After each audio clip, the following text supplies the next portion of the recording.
name is Yasmin Musinzi na leo tuko na Zuleika Yusuf. Zuleika Yusuf. Sorry for butchering your name. Karibu sana.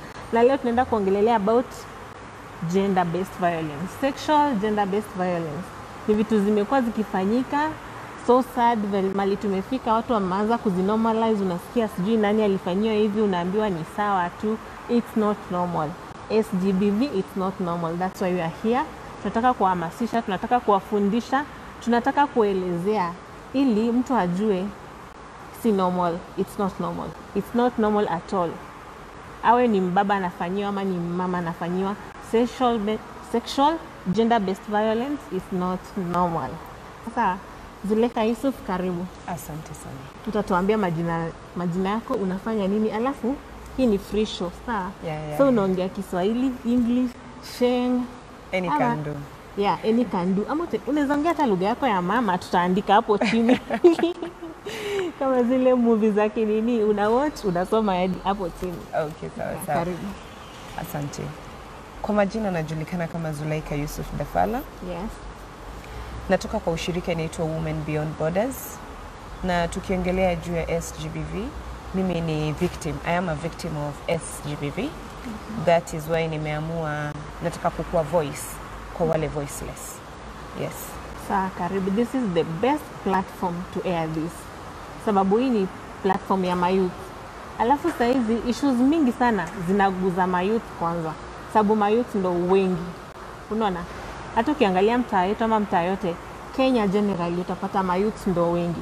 That's why hii ndo the best platform to address these issues. Sawa. Yes. So, maybe tukianza utueleze ni nini imekupush ukaanzisha hiyo activism unafanya, ama ni movement ama ni program? Yeah, unaweza kutueleza. Okay, mimi nilikuwa parking girl. I was a parking girl for the past 15 years. So out of my parking girl nikakimbilia marriage. So kukimbilia marriage nikapata that marriage is full of ups and downs. So nilikuwa most of the time napata violence. But nikienda nyumbani, hiyo violence naambiwa it is normal. So naambiwa tu you have to keep your marriage, you have to work for your marriage has to stand, aibu nje. So na mimi nikawa pia na keep your marriage. Najaribu vile ninaweza ni keep your marriage. But ikafika mahali nikaona kuwa mimi ndio sasa ninaumia. Kwa sababu tukiongelelea SGBV haimaanishi kuwa unapigwa mwili, but also unaumia akili. So nilikuwa naumia both akili na mwili. Yes. Sasa nikurudisha hapo nyuma kidogo. Naam. Hii decision ya kuacha kwa parking girl ukaamua you want now to be married. Yeah. Was it a forced marriage ama ni wewe mwenyewe uliamua ama ni parents walikupangia? My marriage was nilikuwa natafuta at least mtu mwenye atanipatia love and support. Hiyo ndo kitu nilikuwa natafuta sana, love and support. At least mtu angenisikiza na mtu atani understand. Hiyo tu ndo nilikuwa natafuta. Lucky enough nikapata, alhamdulillah. But nilipoingia kwa my marriage, the first 2-3 years ilikuwa nzuri sana. But hapo tulipoendelea, nilipokuwa pia nazaa watoto, ikawa inakuwa ngumu kila kuchao, inakuwa ngumu. Naam. So unajua hapa mostly in African countries, naam, we go wrong. Utapata gender-based violence zimekuwa normalized, haswa if you are married, and the spouse ndio mwenye anafanya hiyo violence. So unaweza pata unaambiwa if you are raped by your husband, that's normal, sababu ashakuoa. Hebu take us through the journey ya hiyo marriage. Ilifika wapi ukaona this is now gender-based violence, or this is not comfortable for me at all? Ukiniona kwa uso unaweza ona niko na alama kwa mdomo, niko na cut. So hiyo cut aliponipiga, unajua tulikuwa tunapigana like all the time. Akifeel tu kunipiga ananipiga. So kuna siku alinipiga na kifuli kwa mdomo. So hii mdomo ikafunguka. So mimi siku take decision, but my friends waliniita wakaniambia after this utauawa. If umeanza kukua unapewa cuts, jua after this ni death. So hapo ndo nikakaa chini, nikaanza kutafakari. Nikajiambia kwa sababu sisi wa Afrika kitu ya kwanza sisi ufikiria ni watoto wetu. So the first thing ilinikujia kwa akili, what if I die today? Who will take care of my kids? If this man is doing this to me, so who will take care of my kids? So hapo ndo nikachukua hatua. Sikuchukua hatua ati nilitoka, nilichukua hatua ya kuanza kutafuta wazee na kuanza kutafuta walimu. So nilikuwa nauliza, is this normal? Because to me nilikuwa ilifika pahali naona it is now normal. Kwa sababu napigwa, it is kind of something normal. It was normal to me. So ndo nilipouliza masheikh na walimu, mpaka nikaenda kwa counseling classes, wakaniambia this is no longer normal. Yes. Ndo sasa tuseme kitambo, your friends now waingililie wakwambie this is, you are supposed to maybe to uende report hii story ama unafaa ufanye 1 2 3 about this. Had it occurred to you that you are suffering, ama ulikuwa umefika ile point ya I'm married, sitaki aibu, and my parents said lazima nivumilie, ndo what was going through your head at that moment? Ndo friends wako waone wakwambie. I was already psychologically tortured. Nilikuwa tayari tortured psychologically. So ungeona behavior zangu, so behavior zangu ndo zilikuwa zinatoka. Because nilikuwa tayari, I remember kuna siku I was almost committing suicide. Nilikuwa imefika mahali, so nikienda kwa madhe ananiambia that is your marriage. Hata mimi nimepitia. Nikienda kwa father ananiambia no, hii ni aibu. So nikawa sina mtu wa kunitetea. So I remember one day nilikaa chini, nikaamua sasa I'll just commit suicide. And my suicide was nilikuwa nichukue kamba. But hiyo kamba nilikuwa, in another way nilikuwa naona it is painful. So I called my friend anaitwa Siama Amin, anaishi Kitengela. Nikampigia nikaambia just take care of my kids. And yes, I'm taking my life. So akaniambia before you take your life, just hold kidogo na kuja. Alikuwa Kibera. So akafika, akaniambia you will not take your life. So akaileta kama jokes. You want to take, unataka kujiua, unataka kutuachia watoto, nini. So I sat down, ndo nikaanza kujiuliza, why am I taking? Kwa nini nataka kuchukua life yangu? And this is something that I can just stay away from it. Yeah. Yes. So at that point, were you aware of your rights? Like as a wife or as a mother? Because tuseme ukiwa umeolewa una watoto, what you are going through reflects through your children too. Because ukiwa stressed, kuna hii saying wanasemanga, ukiona watoto wanapenda kucheka, their mom made them with glove. Sababu unaonanga wanasema kwa ile hali ya kutengeneza wale watoto you are happy, so you give back to happy babies. But when you are sad marriage, then you have sad babies. At that point, were you aware of this? Was it reflecting to your children too? Ama ilikuwa tu ulikuwa na as in nini peke yako, hata watoto utaki wajue, you just smile but you are suffering inside? It was reflecting to my kids kwa sababu kupigwa, nilikuwa napigwa around 2 o'clock usiku. Na anytime he feels like beating me, alikuwa ananipiga. So my firstborn is 18 years, because yes, my firstborn is 18 years, my secondborn is 16 years. So these are grown-ups. So walikuwa wanakaa chini, wananiita mkutano, wananiambia mom, pale imefika, this is enough, because we are almost losing you. Kwa sababu ilikuwa inafika mahali hata shule walikuwa hawaperform. So teacher angeniita, ananiuliza what is going on with your kids. So na mimi singeweza kufunguka, but one of my kid alienda akaambia teacher, mamangu upigwa, my mom na babangu wapiganaga like every day. So hapo ndo nikaanza kuwa na attention that this thing is affecting also my kids. Yes. So it can affect your children. Is that under gender-based violence or is under children rights, ama tunaiweka wapi hapo? Tunaiweka under sexual and gender-based violence, because sexual and gender-based violence imebeba vitu mingi sana. Kwa sababu hata gender-based violence iko under sexual and gender-based violence. So anything to do with a child or children iko under sexual and gender-based violence. Because it's violence. Yes, it is violence. Even if it's not that direct. Even if it is not direct, even if it is psychologically, mentally, that is SGBV, sexual and gender-based violence. So it is under sexual and gender-based violence. Asanteni sana, hii topic ni moto and it's very informative. So thank you so much kwa wale wenye mmetune in. Naona Jose, naona Ali Ibrahim, naona Asha Said, naona Tamima, naona Mohamed Nasur, naona Sterling Munir, naona Rukiz. Wale wote wenye msha tune in, saya asante sana. Ningeomba share this video. Just share it to your own wall, share it with your friends, share it to all the groups, because inayo lazima tu tuisikize. And as I said, leo tumekuja mapema, so people are expecting us at 3. Na leo tumekuja 1. That's why I like you guys to share. And ukisha share, just say hi, comment hi, nijue ni wakina nani wako hapo, because leo sikuwapea hata notification tutakuja mapema, tumekuja ghafla, poleni. But at least just say hi and share so that we know you are there. Alafu pia tena kuna YouTube channel yetu. Enda subscribe at Tubonge Vijana Talk Show hapo YouTube, like, comment and press the notification bell ndio tukiupload any content unakuwa first kujua. Sasa until now, thank you for following up. Tunaongelelea about SGBV. Hii topic inashika everyone. Every one of us is either affected with it or directly with it. Sababu utapata maybe it's not just about married couples. Utapata ni watu hata wajuani, but unapata mtu akwa affected with it. Na so more in slums utapata people don't know it's wrong. They don't know it's wrong kabisa. Mtu anajua ni babangu anafaa kunipiga ama anafaa kunishautia. Unaona, kumbuka Zuleika amesema sio kuchapwa peke yake. It's on even mental torture. That's SGBV. Sasa, so we are here to learn today. Everyone should listen. We should share this content. Like and subscribe. If you are there, just comment hi. I'll be reading out your names. Sasa, thank you for your company until now. So Zuleika, Yes. ilifika wapi ukaamua now, because you've grown through this, parents wako wamesema now usiwaibishe, lazima ukae kwa ndoa yako, and imefika time now it's so violent mpaka unarushwa na kafuli, your kids are suffering, perform shule.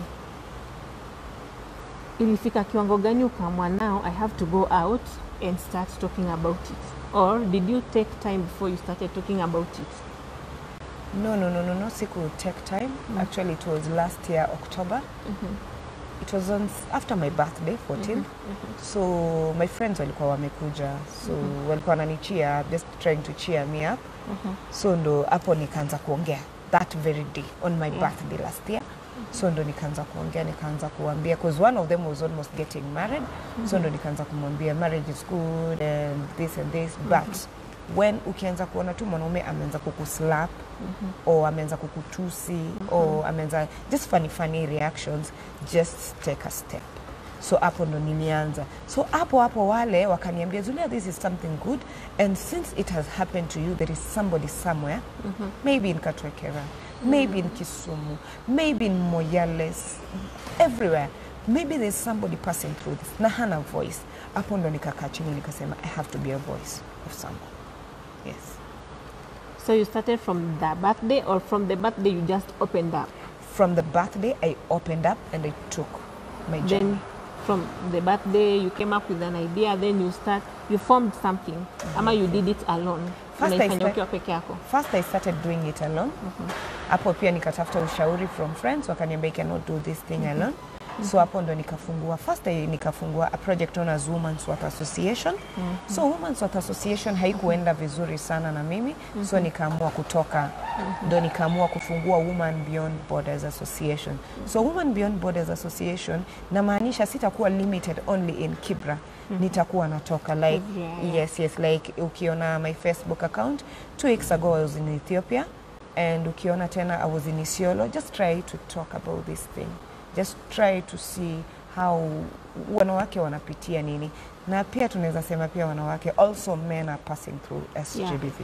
Yes. Sio wanawake peke yake, ni everyone, because it's SGBV. Atujiongeza hapo W women SGBV. It's SGBV meaning kila mmoja wetu. So ukishaanza venye ulishaanza, it's a movement. Are you only creating awareness, ama kuna ile part mko na counselors, like, because tuseme mental torture, SGBV inakuja na mental torture, na inafai kuwe na wale counselors, wakina nani, watu, professionals wote are there, wako on board, ama how is the process, ama mna transition aje from now this depressed person to the person who can speak out, to a person who can now join you to speak about it to other people? Okay. Women Beyond Borders tumepartner na Nivishe Foundation. Yeah, Nivishe. So Nivishe they wana deal na mental. Na Nivishe pia wamejaribu kutusaidia sana na counselors. So we are doing also counseling. So nikiona nimelemewa sana with your case, I refer you to Nivishe. Amisa Rashid. Amisa Rashid akona counselors, so she takes from there. So it is a partnership thing between me and Nivishe, yeah. And it's a whole process. It is a whole process. So, for example, maybe it's a grief situation. Unaona, maybe mtu alichapa, maybe a husband or a wife alipiga spouse akakufa, now there are children wenye wanafaa kupelekwa hiyo grief session, how long does it take Grief for this session child now to absorb, hizo ni yes, zote yes, afike yes. mali anaweza speak out na eventually a heal? It takes a lot of time. It takes a lot of time kwa sababu tumeumbwa tofauti. Kuna mwenye ana absorb haraka, kuna mwenye ana deny hiyo kuabsorb haraka. So ina take time. Wengine hata they take even years, even 6 months kukubali kweli mamangu alipigwa na babangu ama babangu alipiga ama either way around. So unapata ni ngumu sana mtu akubali kuwa my mom aliua baba yangu ama baba yangu aliua mama yangu. So unapata kuna ile hatred mtoto ako nao inside. Anakuwa na hatred. So kutoa hiyo hatred yake, it takes a lot of time and it needs love and affection. Yes. So you walk through the journey with them even if it takes years? Yes. Until I stabilize? Yes. And is it free? To me it is free. To me it is free. To Amisa also it is free. So as to my partner, we've decided we will help. This is just like help. Tunapeana ile help. Yes, it is free to me. So how are professional counselors come on board but free? Kuna wenye wameamua watatusaidia freely. Yeah. I have like 2-3 wameamua watatusaidia freely. In fact, hata mimi I was going a session of counseling. I'm still in a session of counseling and wakaniambia since we want Women Beyond Borders to grow, hatuwezi kuanza kupocket mtu, kumtoa pesa. Kwa sababu this is a tough situation. Maybe mama ndo alikuwa ana support familia. Maybe baba ndo alikuwa ana support familia. Sasa leo baba hayuko tena ama mama hayuko tena. And how need that help. And this person needs this help. So how can we come and start telling you pesa? Now you pay. Atakimbia, atatoroka. Naam. So at that point, do you people have like a safe house for people who can't go back home, or how do you do it? We don't have a safe house for now, but tuna kurifa like kama I have 2-3 cases. Tumewapeleka kwa grandmother. The grandmother is taking care and we make like every week walk. Tunatembea visit every week. Tunaona venye anaendelea kama ana cope. Na me for now I stay with my mom and dad. I'm at home. Yeah, you are safe now. I'm safe now. So mimi huwakaribisha, though it is not my place, but mimi huwakaribisha. Yeah, they come. Yeah. So in case of any case, mi husema you're fully welcome. Yes. Yeah, for now, how long toka muanzishe now actively? It is 1 year. 1 year. It's 1 year. 1 year because last year my birthday and just celebrated my birthday. Yeah, 14th. It's 1 year. Yeah, it is 1 year. So from it, kuna wale uhili haraka, mmepatana na success stories wenye wamekuja baadaye wakakuwa ambassadors of the same? Yeah, I have one success story. And hata leo ni amenifikisha stage.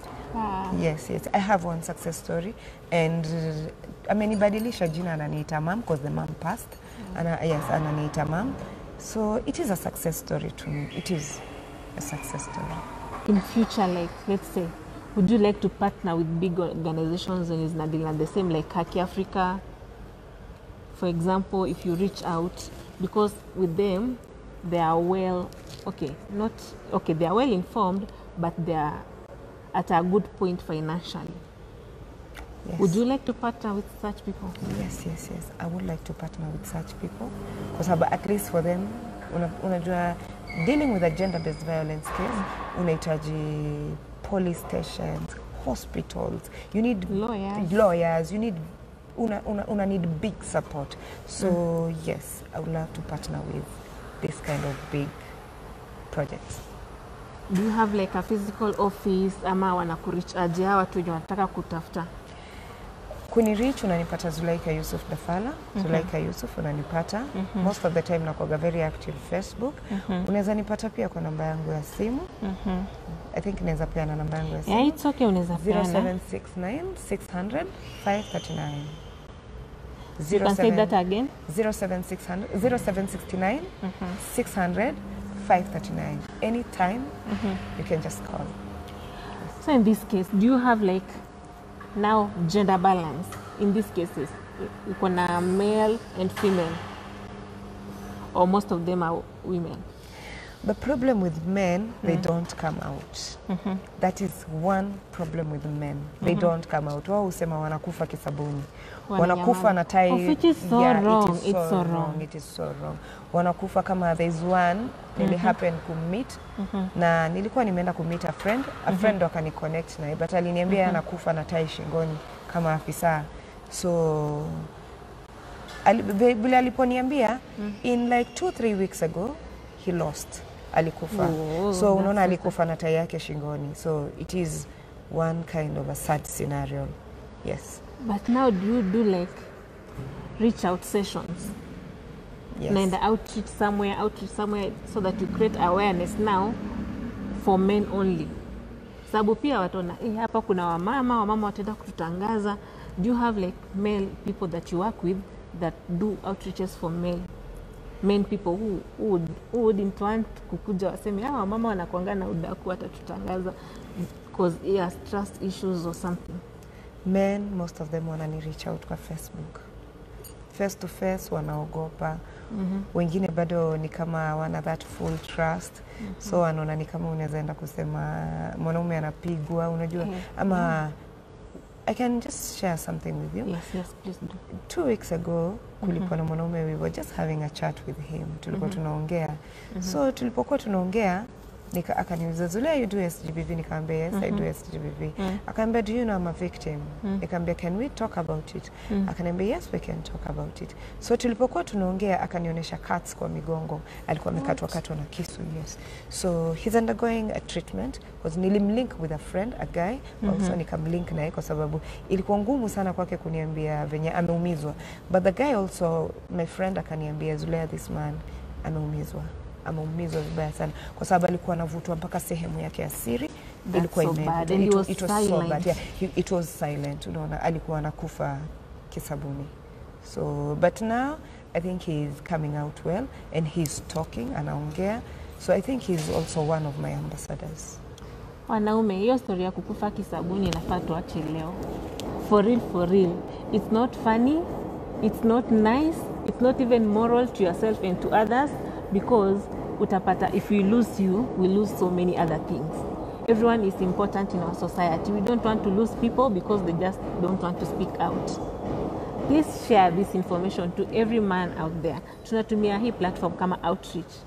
Leo tunataka tuwafikie nyote.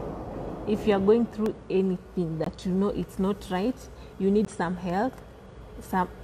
You need some help. You need someone to talk to. You need to reach out to someone. Kindly tafuta Zuleika, atakupeleka through that process. Atakulink na watu watakusaidia. And if you need counseling, wanawake na counselors pia wako nao, wamesema wanaitwa Nivishe, sorry. Watawalk nawe throughout the journey until you heal. And it's free of charge, people. It's free of charge. So hakuna haja uumie kwa nyumba ama you are going through something ama unaona mwenzako ana go through something unanyamazia. Wacha tukue our brother's keeper. If you can help, just help. It's not good to lose someone na unajua vizuri sana unaweza msaidia. At this point, you just need to reach out to everyone. Sawa. Keep your questions coming. If you have any question, just ask your question hapo chini. So far nimeona wote, nimeona Jose Kioko, asante sana. Malia Sham, thank you so much. Tamima fan number 1, asante.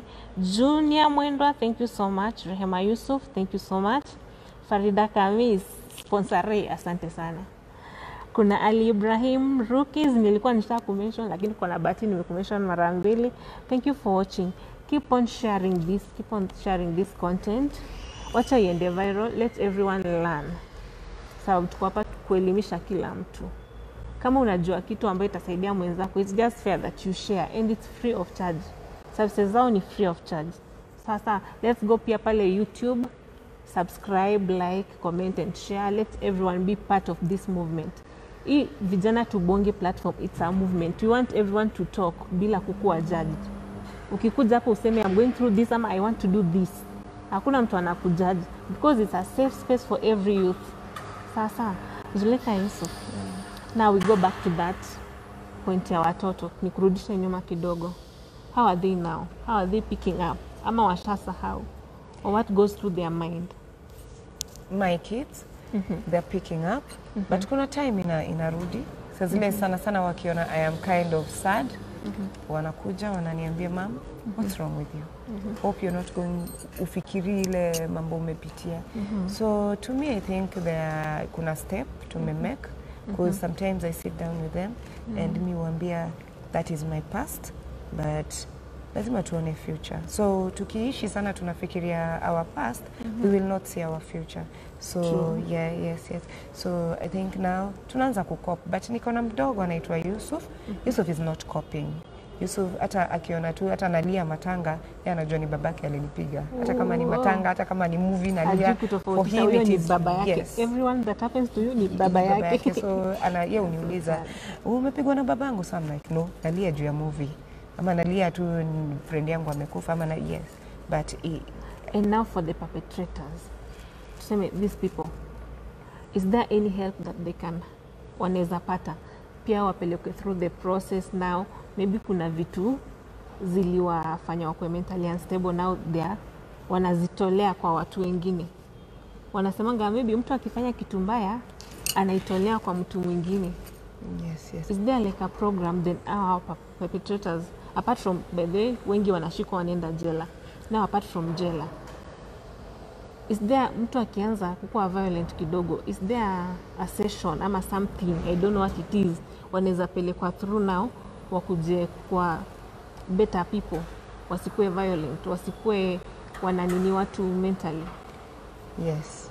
Kwanza tukiona GBV, main cause ya GBV ni illiteracy, poverty. These two things are the main cause of SGBV. Yeah. So once tuta eliminate poverty, ama kusoma si lazima ufike university, but just put a light in your brain, and also let us know our rights. Those are 3 causes of gender-based violence. Tukirudi nyuma kwa hiyo swala yako ya kuwa what can we do to the perpetrators? What we can do to the perpetrators first. I think first thing first, we need to sit with the husband and the wife to kae nao chini, because this is one thing that I'm trying now to do, kukaa nao chini. Ama kama hautaweza kukaa nao chini, just sit with one na time yake, kaa na mwingine na time yake. Kwa sababu one thing that we don't know is that sometimes we human beings, we have our problem that they are inside us. So unapata that problem, ama labda leo Hazi ameenda job, amegombana na boss. Sasa badala arushie boss ile uchungu yake, anakuja kunitandika mimi. So unapata saa zingine labda mtu anago mentally problem ama poverty, ama anaenda through something tu kwa hati yake, anaundergo something inside hati yake. So first thing first, tunafaa kumpatia education kwa what you're doing is not good. Kiislamu, Kikristo, our community, in anyhow, it is not correct. Second thing, this person anafaa ku come out, aongee, aseme what is the problem, the cause of the problem. Cause of the problem. So akishaanza kusema the cause of the problem, we will know how to help huyu mtu. But kama atakufa na mambo yake ndani, hata kando na kuumiza bibi yake, ataumiza mwingine nje. Ama mwenyewe atajiumiza. Mwana wale mapolisi wanajishutu wenyewe. Yeah. So another thing is that taking this person to the police station is not helping. It is not a way of helping. Kwa sababu tumemshika, tumemfunga, tumempeleka ndani police station. Si atachukuliwa, atapelekwa, atafungwa, maybe atakatiwa years zake za kufungwa, maybe 10 years, maybe 20 years, but he will still come back to the society. He will still come back to the community. Bado hatujamheal ndani. So atakam 2 times. Tortured, the more he gets bitter now. So he will come 2-3 times worse than venye alikuwa. So I think we need to give them education that what you're doing is not good. Na kama ni poverty, for us we always say poverty si kitu ya kuua mtu. True. Na si kitu yenye you can suffer poverty, but you can come out of it, yes. So venye tuko na survival centers, sitaki kuita victim centers, or it's a survival center for people who survived the violence. Tuko na pia hizo centers za hawa watu, the perpetrators, wako willing. Mtu ameona by the way, mi uchapa watoto, mi utukana watu, mi ufanya hivi, but it's not my fault. Niko na, maybe wako bipolar. Unaweza pata msee ako bipolar, anafuata hata bibi yake na ex, anamrusha. You see? But akishakaa chini akitulia, anarudi to his senses, anaona by the way I'm not supposed to do this. Is there that avenue yenye mume open for these people now, the perpetrators who want to go through the process now, but they are not comfortable to sit with the victims, the survivors now, because wanaona they are guilty on their side, they are not, hawako ready ku mix na wengine, but they want to heal on their own huko. Yes. Kuna sessions siwafanyia sessions. So mimi sana I like dealing with the men kwa sababu tukiona percentage ya watu wenye wako violated are women. Yeah. So I like doing this with men. So mi waita, though ukiwaita 10 watatu watatokea ama wawili, but to me it's okay. So mi waita, so I talk to them kama I think kuna story moja inaenda viral sana. Kuna mama alipiga mtoto wake, I think it was yesterday or the day before yesterday. Alipiga mtoto wake akamuuma sehemu za siri. She's in Kilimani. So nilipofika, because I was called to talk to her, nilipofika, first thing I asked her, what happened? Why did you do this? Akaniambia ilikuwa ni hasira. Na si blame sana shetani, akaniambia shetani pia. But so jana nilikuwa Kilimani, I was just trying to talk to her and bring her back. Yes, just bringing her back. Nijue what was the cause and nini ili happen. So tuko na sessions, yes, with ya kuongea nao ma perpetrators, but we don't talk to them with the victims. Yeah, separately. Okay, now sasa mtu akitaka kuwapata any day, any time. Sababu mostly utapata watu wana go through SGBV. They just don't stand anywhere and start talking. You see, mtu akitaka kuwafata, apart from your social lines or your number, anaweza enda kwa ofisi yenu? Yes, anaweza kuja kwa ofisi yetu. Iko hapa exactly? Iko Makongeni. Best thing also tumepartner na area MP Imran, tumepartner na children's and gender based. Yeah. Yes, so anything that itakuja huko kwao, they'll just call me. It's covered all right? Yeah, we are all covered. Yes. Yeah, so your office iko Makongeni exactly? Makongeni. Boma ya Mama Ferres, juko unajua Mama Faraji the late. Kuna watu watajua sababu I'm sure after these people wanani reach out inbox wakitaka follow up. But sasa nikimtuma enda watch utapata mali amesema, they know exactly where to come. Yes. Kwa Mama Ferre. Yes, Women Beyond Borders. Ukifika kwa Mama Ferre ukiuliza Zuleika Yusuf Women Beyond Borders, utaletwa. So parting shot, tungependaje kuambia both the survivors na the perpetrators? What I'll start with the survivors. Yes. First, for the survivors, it is not the end of life. You can pick from anywhere and you can go on. And for the perpetrators, life is not all about ngumi na teke. Life is all about kukaa chini and we settle our differences. Let us settle our differences kwa table, not hospitali, ama through ngumi, ama anything like that. Yes. And personally, can you say like you are now at that space where you consider yourself like heal, or you are still going through it? Pole. Yes, I'm still healing. Kwa sababu unajua kuna time hizo stories zo nikujia na zikinikujia I feel like why? Sometimes I ask myself, kwa nini nilienda kwa hiyo marriage? Why was I born a chokora? I ask so many questions. So I think I'm healing. Pali nimefika, I think I'm healing, yeah. So but it is a process. It is a process. Healing is not all about 1, 2, 3 days. Healing is all about, it is a take a year. Yeah. And also my one way of healing is talking out. I like talking about my stories. Na I think napataga 1, 2, 3 people wenye pia wanakam, wananipatia support. Yeah. Yes. So because you already shared the grief now. Yes. And I think sharing also one way of healing. Yes. Wanasikia wale professionals wakisema when you talk it out, you let it out. Yes. So unabaki ukiwa, now you are lighter. Now, one thing I can say about talking it out, not just talking it out to anyone. Yeah, si ati unasema mako kwa lazima ikuwe safe space. space. You have to have a safe space. Na pia ujue whom am I talking to. Yeah. Yes. Maybe I'm talking to maybe a friend of my perpetrator. Yes. Ama mwingine anaweza enda tu atangaze then unapata na your self esteem suffers. Yes. Na wewe ulikuwa unataka tu ku let it out. Yes, unaweza pata pia kuna mtu anaichukua kama kejeli. Me unajua watu most of the people wananiambiaga Zulea, wewe ulianguka kwa chang'aa. Zulea, are you a thief? Zulea, are you this and this and this and this? But to me it's fine, but kuna mtu mwenye hata absorb. Yes, kuna mtu mwenye hata sana kama hauja heal, you won't take it lightly. You will not. But after you've healed now, hizo hata ziko affect. Yeah. As for now me, vile naenda through your journey of healing. So mimi hata ukikuja kuniambia Zulea, once ulikuwa packing girl, I say that is part of my story. That's my past. That is my past and it makes my story. Because leo I cannot stand here and tell you I was not a packing girl. I was a packing girl. I cannot stand here and tell you I was not a victim of GBV. I am a victim of GBV.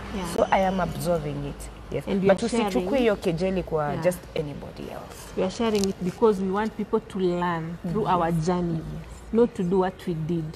So it's a learning process, and for you to learn, you have to have someone to set the path for you. Akwambie mimi uko nishaenda na siku zuri. Because tunataka kila mtu ajue it's a learning process, everything that happens in life. Na kama mtu ashaenda mbele yako akalearn na akakuja kushare na wewe, it's the better because now you won't go that path, sababu unajua your path sio mzuri. Sasa until now I want to thank you so much when you watch. Muendelee kusubscribe na kushare. Now, one of my final questions. Nimesema final mara ngapi sasa? Umesema final mara mingi, but I understand watu wa ball wanakuwa na final like all time. Wanakuwa na final mingi. Isa ni final. When healing now. Yes.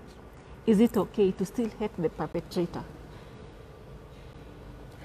It is healing. One way of healing is to stop hating the perpetrator.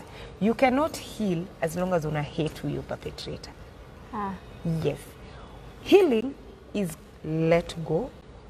Healing is kusamehe. And healing is to say, I am done with this and I am moving forward. So, uta heal kama let's say leo labda tumekosana na wewe. I still have that hatred.